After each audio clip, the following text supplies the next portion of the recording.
You've heard it everywhere. Start investing. But what does that really mean? Is it complicated? Do you need thousands of dollars?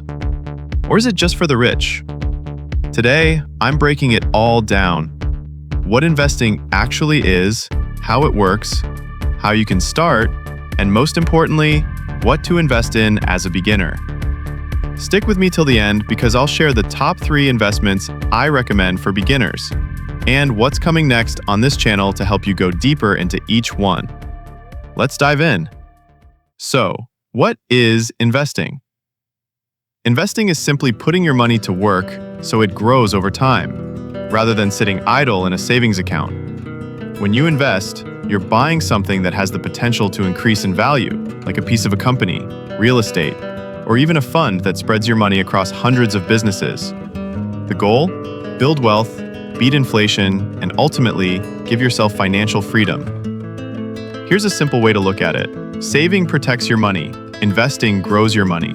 Both matter, but if you only save, inflation will eat away your wealth. Now, how does investing actually work? The key is something called compounding. Imagine you invest $100 every month in an index fund that grows about 8% per year.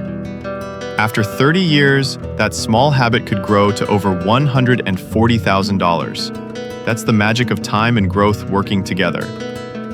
This is why the earlier you start, the better. Even small amounts add up over time.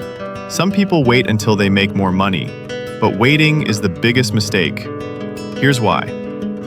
If you start at 20 with just $100 a month, you could end up with double the amount compared to someone who starts at 30 because of time in the market.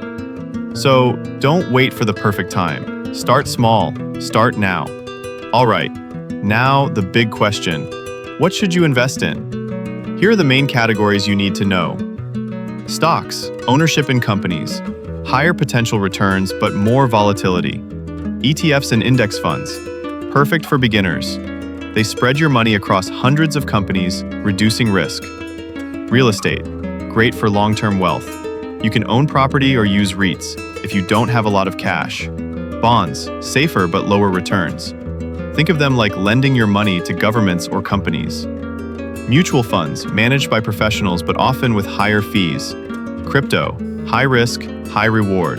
Only invest what you can afford to lose. Now don't worry if that sounds overwhelming, because over the next few weeks, I'll break down each one of these in separate videos. From how to invest in stocks to building wealth through real estate, we'll cover it all. So make sure you're subscribed so you don't miss the deep dives. Before you rush in, here are 3 mistakes beginners make and how to avoid them. Number 1, chasing trends. Don't buy what's hot just because TikTok says so. Number 2, investing money you can't afford to lose. Always have an emergency fund first. Number 3, know research, know what you're buying and why. Now, as promised, here are the top 3 investments I recommend for beginners. Number 1, index funds or ETFs. They're low cost, diversified, and perfect for building wealth without constant management. Number 2, blue chip stocks. These are large, stable companies with a strong track record of performance. Number 3, REITs, also known as real estate investment trusts.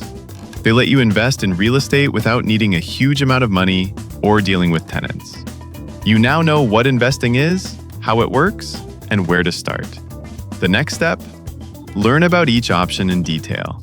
And I've got you covered.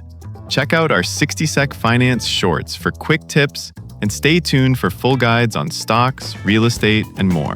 Subscribe so you don't miss the series that could change your financial future. Until then, remember, don't just save money, make your money work for you.